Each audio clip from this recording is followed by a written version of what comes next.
কথা দিয়া ছিলাই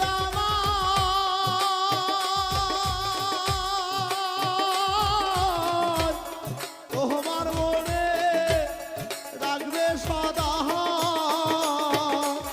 এখন কোথায় রইল তোমার কথা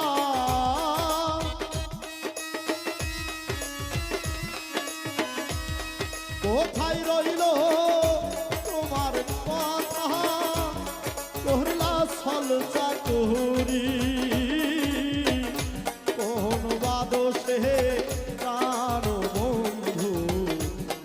আমায় গেলা সাহা